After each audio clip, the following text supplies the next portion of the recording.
Alright, so this is going to be a little short, quick thing, but welcome back to Assassin's Creed 2. Anyway, this is Assassin's Creed 2 episode 8.5. Yeah, you got that right. It's 8.5 because this isn't a stream. We're not going to be furthering any story or anything whatsoever as far as that is concerned. What we are actually here to do, you can come in here. You can see there's Leonardo who will work on your Codex pages for you. You know, you can come over here, check what's in your box. There's nothing in there for me. Come over here, see what codexes they put on the wall. I've tried I don't know if you noticed, but I have tried my best to work the map in its current state. So it'll be easier when we get to actually do the map for the story. And one thing I figured I might as well do off screen right now, or not off screen, but might as well do it in this little short video, other than you know, what I'm doing this video for. We might as well just drop these feathers off.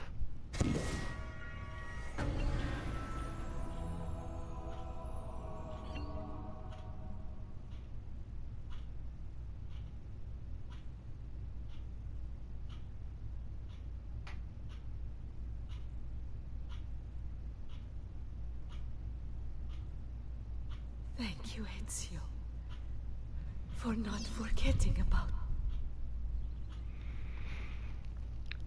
And there you go, you get a little sweet moment between son and mother. After you collect all 100 feathers, as well as the auditory cape. I did not know that's how you obtained it. That is one tedious way to obtain a cape. So yeah, so let's just get right into it. What we are actually here to do, or what I'm doing this all for to begin with, is not you, it's in database. No, not that. Documents, codex pages, because you can see 1, 2, 3, 4, 5, 6, 7, 8, 9, 10, 11, 12, 13, 14, 15, 16, 17, 18, 19, 20, 21, 22, 23, 24, 25, 26, 27, 28, 29, 30. We have obtained all the codex pages. So I'm going to go read all the ones you can read.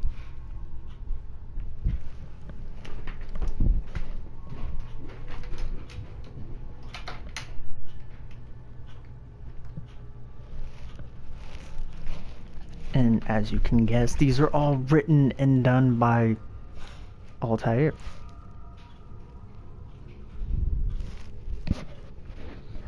I've spent days with the artifact now, or has it been weeks, months?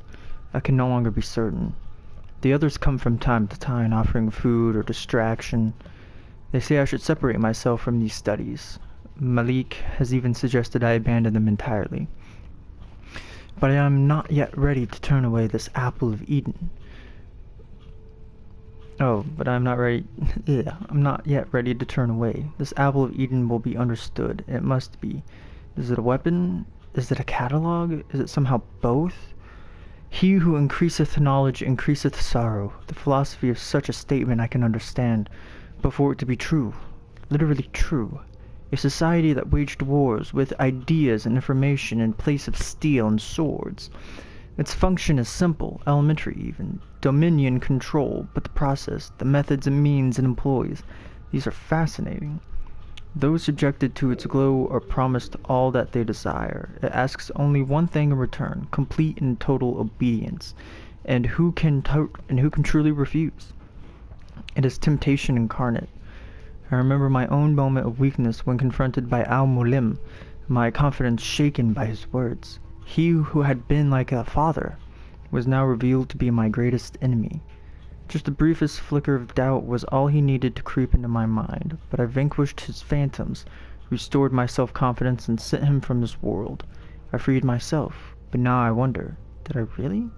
For here I sit, desperate to understand that which I swore to destroy. This is why the apple has a tale to tell.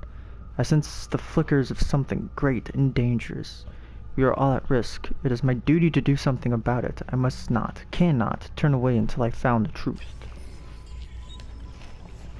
This one's just a nice little picture. You can see assassins kind of attacking Templars with shields. Templars versus assassin symbol up there. It's nice. A little bit of dune in the background as well as a building with some bushes, I guess. Another little picture. As you can see, it's the schematics of how to make the hidden blade, which is obviously the one Leonardo da Vinci used to help us fix our dad's broken one. What follows are the three great ironies of the assassin order. Here we seek to promote peace, but murder is our means. Here we seek to open the minds of men, but require obedience to a master instead of rules. Here we seek to reveal the danger of blind faith, yet we are practitioners ourselves. I have no satisfactory answer to these charges, only possibilities. Do we bend the rules in service to a greater good? And if we do, what does it say to us? That we are liars? That we are frauds? That we are weak? Every moment is spent wrestling with these contradictions, and in spite of all of the years I've had to reflect, still I can find no suitable answer, and I fear that one may not exist. Nothing is true. Everything is permitted. Does our creed provide the answer, then? The one may be two things, opposite in every way, simultaneously, and why not? Am I not proof? We of noble intentions possessed of barbaric means, we who celebrate the sanctity of life and then promptly take it from those we deem our enemies. Who were the ones that came before? What brought them here? How long ago? Centuries? Millennia? Longer still? So little remains of them. What drove them out? What are these artifacts? Messages in a bottle? Tools left behind to aid and guide us? Or do we fight for control over their refuse, giving divine purpose and meaning to little more than discarded toys? Robert DeSable may be dead, but his brotherhood survives. Though less conspicuous in his appearance, I fear they remain a threat. Where once they proudly walked the streets, making for easier targets, now they retreat into the shadows. It grows difficult to track them. What wicked things will they weave in the darkness? Our work will be all the more complicated for it. Already there are rumors of a movement on Cyprus. I will have to investigate. It's made me realize that our tactics too must change. That means an end to our fortress, to our penchant for spectacular displays of public assassinations. We must weave our webs quietly. We must do so differently than we have in the past.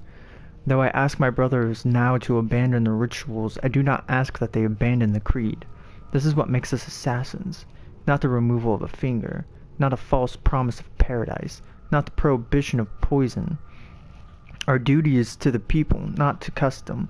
If we must sneak, we shall sneak. If we must use poison, we shall use poison. If our blades can be used without removing fingers, we shall not demand they be taken. And we shall not manipulate our initiates with lies and parlor tricks. We shall speak plainly and honestly. We shall be made anew. I had thought Adha would be the one to lead me to rest, that I might lay down my blade and live as a normal man. But now I know such dreams are best left to sleep. Her face, I try to banish it from my mind as I remember the days and nights during which I chased her Templar captors across the sea.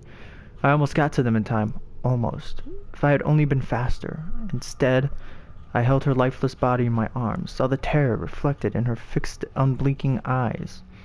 I hunted each man one by one until all responsible were gone from the world. But there was no joy in this, no satisfaction or release. Their deaths did not bring her back, did not heal my wounds. After that I was certain I would never again feel for a woman as I had for her. I am fortunate to have been wrong.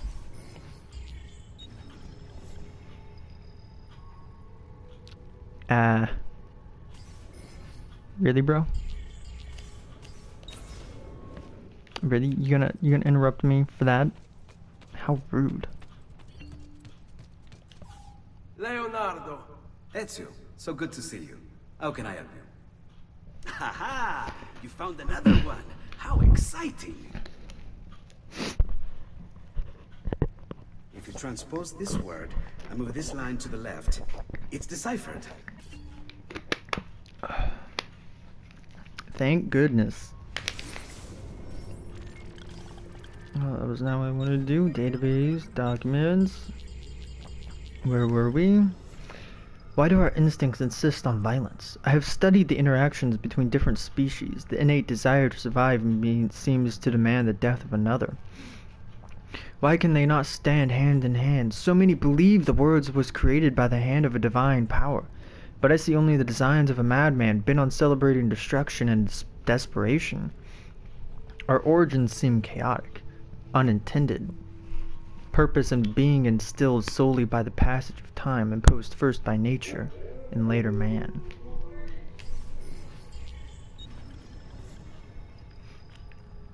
Over time, any sentence uttered long and loud enough becomes fixed, becomes a truth, provided, of course, you can outlast and dissent and silence your opponents. But should you succeed and remove all challengers, then what remains is, by default, now true. Is it truth in some objective sense? No. But how does one ever achieve an objective point of view? The answer is you don't. It's literally physically impossible. There are too many variables, too many fields and formulae to consider. We can try, of course. We can inch closer and closer to a revelation. But we'll never reach it. Not ever. And so I have realized that so long as the Templars exist, they will attempt to bend reality to their will. To recognize there is no such thing as an absolute truth. Or if there is, we are hopelessly under-equipped to recognize it. And so in its place, they seek to create their own explanation. It is their guiding principle of their so-named New World Order. To reshape existence in their own image. It is not about artifacts, not about men. These are merely tools. It's about concept, clever of them. For how does one wage war against a concept? It is the perfect weapon. It lacks a physical form, yet can alter the world around us in numerous, often violent ways. You cannot kill a creed. Even if you kill all of its adherents, destroy all of its writings, these are a reprieve at best. Someone someday will rediscover it, reinvent it. I believe that even we, the assassins, have simply rediscovered an order that predates the old man himself. We get another little picture here. See apple, another apple.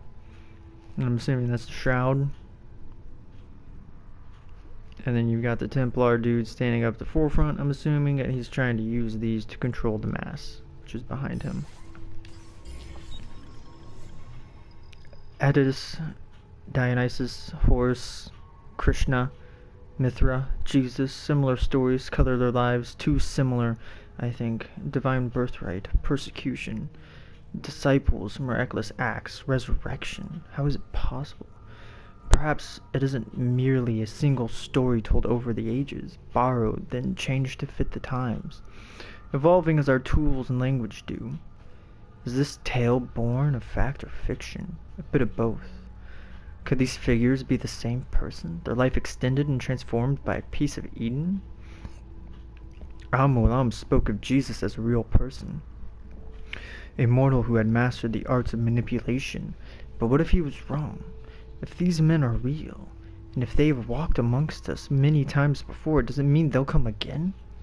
Perhaps they are here now. So many questions, and every day even more. I don't even understand this picture.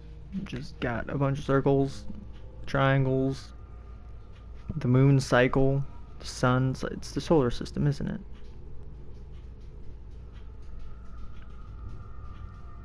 And all they've discovered is Earth. I believe that's supposed to be Venus or Mercury. And then that might be Neptune or Jupiter. And of course, you can see the moon cycle at the bottom.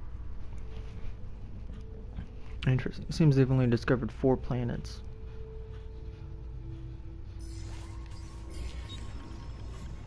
The hidden blade has been a constant comparison of ours over the years. Some would even say it defines us, and they would not be entirely wrong.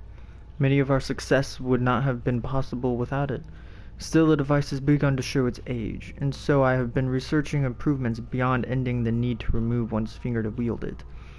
The first is the addition of a metal plate that can be used to deflect incoming blows.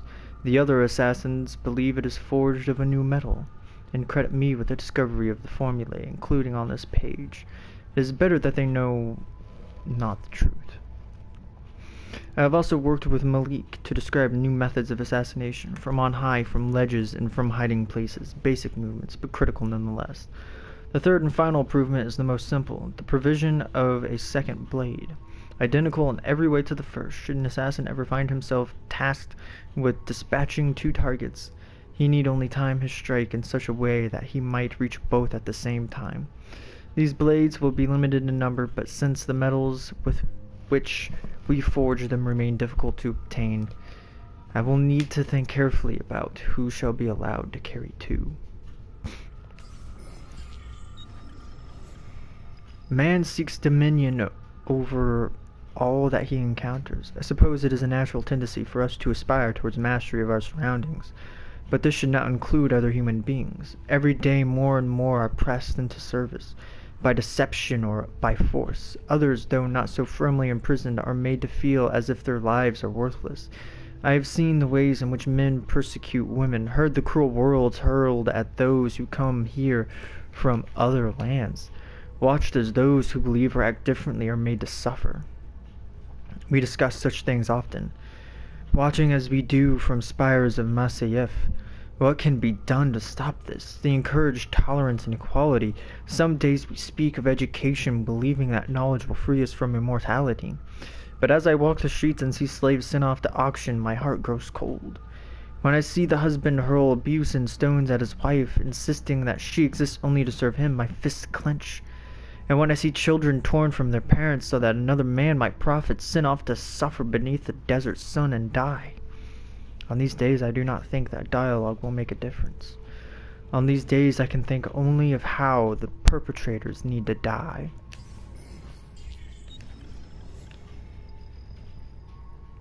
And there you got a picture of a land. I can't really read it. Looks nice. The apple is more than a catalogue of that which precedes us. Within its twisting, sparking innards, I've caught glimpses of what will be. Such things should not be possible. Perhaps it isn't. Maybe it is simply a suggestion how to know, how to be sure. I contemplate the consequences of these visions. Are they images of things to come, or simply the potential for what might be? Can we influence the outcome? Dare we try? And in doing so, do we merely ensure that which we've seen? I am torn, as always, between action and inaction, unclear as to which, if either, will make a difference. Am I even meant to make a difference? Still, I keep this journal. Is that not an attempt to change or perhaps guarantee what I have seen? Of all the things I've seen, none troubles me more than the images of the flames. Pillars so tall they seemed to pierce the heavens. The ground rumbled and shuddered, mountains split and cracked, great metal towers splintered, their innards strewn about the ground, and everywhere there was screaming, a chorus so terrible that even now I feel its echo still. What is this madness I have seen? Is it them, I wonder? Those who came before? Is this where they went? Into the fire? Into the dust? Perhaps the destructive power is what the Templars seek, that they might hold it over us and command devotion. What hope would we have then if they held such darkness in their hands that they could murder the world?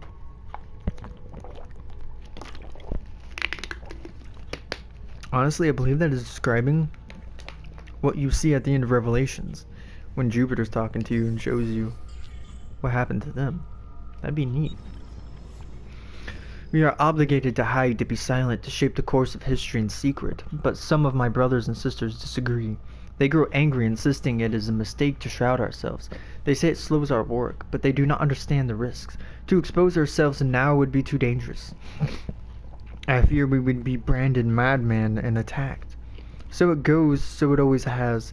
If there is one thing I know for certain, it is that men do not learn by being told. Instead, they must be shown, they must make the connections themselves. If I say unto a man, be kind, be tolerant, be of an open mind, these words will wither and die long before they've effected change. It would be a waste, and so we must maintain our course.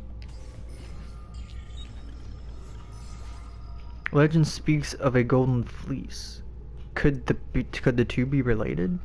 I have further refined the metallurgic process of allowing for production of a suit of armor, the likes of which the world has never seen. It is possessed of great strength, yet so light as to allow complete freedom. I altered between wonder and fear. Here we have crafted something that will surely change the face of warfare, making those who wear it invincible. Perhaps it was a mistake to create these pieces. I think it best to erase the formula. What if it were to fall into the hands of our enemies? The risk is too great. Looks like schematics of his outfit. I have studied the ancient pagan faiths that come before this more recent obsession with a single divine creator. They seem to have focused more on the fundamental forces at play in the world around us, less than arbitrary moral rules. The sun rises in the morning and sets in the evening. This tides ebb and flow. Grass grows, withers, dies, and then in time emerges from the ground once more. The air turns warm, then cools, and back again. Some hidden energy keeps us fitted to the ground and pulls us back when we attempt to leave it. Gravity, yep, that would be a thing, Altair. Each of these movements was represented before by a god or goddess. Each force was given face, but recognized as something distinct and powerful. Which is not to say they were not connections between these forces and pantheon and individual spirits or rules, invisible hands guiding the progress of the world around us. And so here there was an attempt to categorize, study, explain, and understand the way things work. Even if it was flawed, but no more, now we are asked to succumb to a far more simplified explanation. How naive to believe there might be a single answer to every question, every mystery, that there exists a lone divine light which rules over all. They say it is a light that brings truth and love. I say it is a light that blinds us and forces us to stumble about in ignorance. I long for a day when men will turn away from the invisible monsters and once more embrace a more rational view of the world. But these new religions are so convenient, and promise such terrible punishment should one reject them. I worry that fear shall keep us stuck to what is surely the greatest lie ever told. One may cultivate extracts from various plants found throughout the region. More exotic species can sometimes be obtained from traders and travelers, but their properties are less documented and required further examination. Traditional alchemical implements can be used to distill the poison. Care should be used as certain poisons can be absorbed through exposed skin. Many are those who have lost their lives in carelessness. One's blade should be hollowed according to the specification listed herein. Devotion may create fractures within the metal, causing the blade to weaken and possibly break. So this is showing him how to put the poison in the blade.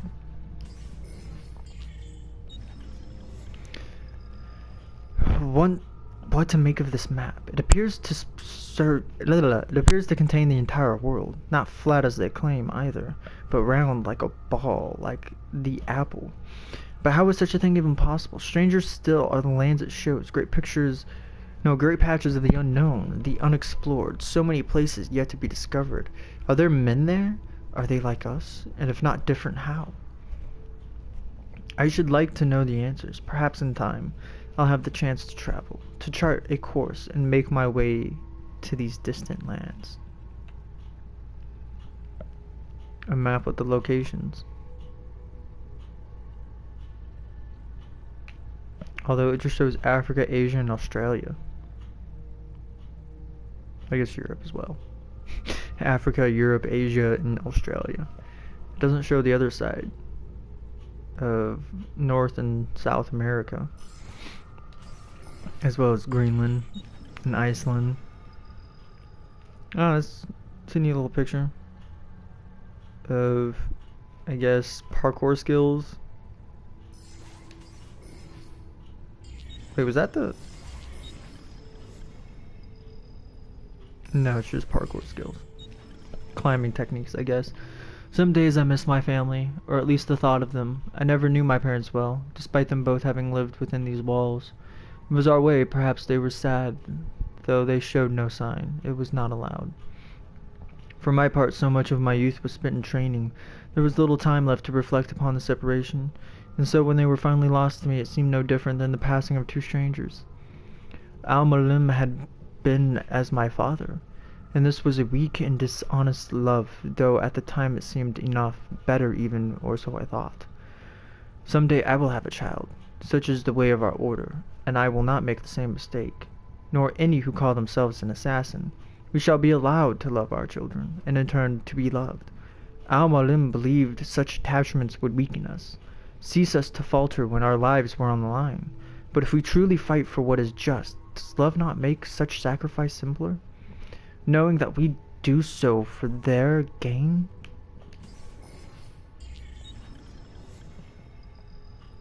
It's Maria Thorpe, Altair's love. His future wife. Wait. Okay, good. I have the answer now. I know the truth. I shall not touch that wretched thing again. Best that no one do, now or ever. I have tried, at last, to destroy it, but it will neither bend nor break nor melt. Oh, the irony.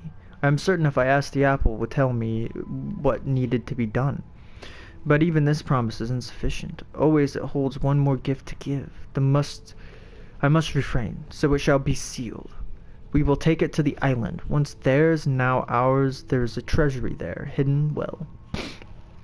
I shall have to suffice, risky to separate myself from the artifact that others may discover it. Riskier still to keep it close. In time I will be tempted. I am weak. We all are. Who wouldn't be? Oh, the things I have seen. The tale is there, inside the text, not between the lines, but beneath them. Where only our eyes might peer, go and see it for yourself, that you might succeed where I and others have failed. Time marches on, bringing with it new discoveries and development, and so at least one day the doorway might be opened and the message delivered. They will have their profit. We are growing larger. More make their way to our fortress every day, men and women, young and old, from different lands, of different faiths. Each tells a similar story of having discovered the first part of our creed, that nothing is true. Too often, though, the revelation undoes them. They lose their morality, certainty, security. Many are driven mad. We must guide them, help them to heal. Their minds must not be filled with more fairy tales, but with knowledge instead. Let them have answers, and let those answers be difficult and complex, such as life. Success! We have found a way to alter the structure of the hidden blade so that it can be used to launch small projectiles. It is capable of grievous damage. Even from great distance, I confess that means by which I came about the discovery was risky to say the least. But I have found that in small doses and with a focused mind, the apple can be used without ill effect, or so I hope. The knowledge of projectiles combat is not new to us, having been observed amongst our eastern neighbors, but their weapons were much larger and insufficient for our needs. I have now found a way to miniaturize their designs, embedding their fiery weapon into a form that can be worn on the wrist. We have also refined the formula for combustible powders, such that common ingredients might be used. This is a dangerous bit of knowledge, and it is best shared with only our closest allies. Oh, it's the hidden gun that Altair uses, shockingly, in one of my favorite moments in Revelations. A dark tide rises to the east, an army of such size and power that all the land is made quick with worry. Their leader is a man named Temujin, who has adopted the title Genghis Khan. He sweeps across the lands, conquering and subsuming all who stand in his way. Whatever his motives, he must be stopped. Were I younger, I might attempt to undertake this work in secret, as I suspect the presence of a piece of Eden. But those days are years gone now. The mantle must be passed. It is time she and I spoke with our sons. We will travel there together, that they may be tested, and that this threat might be stopped. Soon I shall pass from this world. It is my time.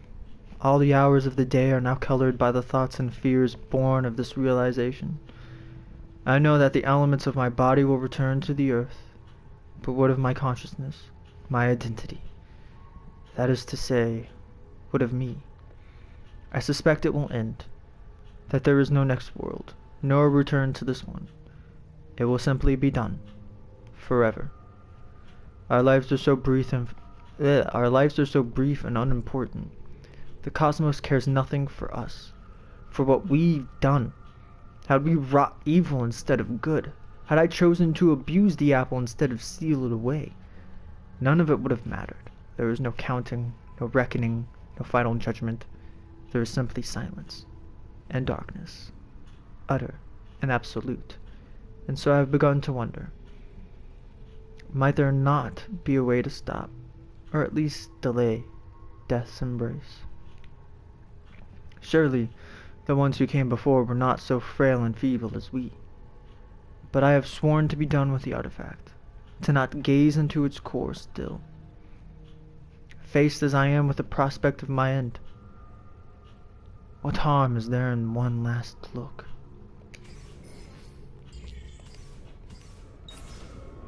Well then, as you can see, Altair had a little struggling, conflicting mind about whether or not to use the apple. He knew it was bad and not healthy, yet he just kept coming back to it until the very end. But that was interesting. You can make of all of that of what you will. I hope you enjoyed this little episode 8.5 of me reading the Codex pages, delivering the feathers, and, well, forcefully being to decode or decipher the last Codex page. But with that, that's it. I hope you have a great day. Remember, only you can be the best you can possibly be. If you liked the video, give it a like, comment for a little bit super special awesome, subscribe if you haven't, that'd really help me out. And ta-ta for now.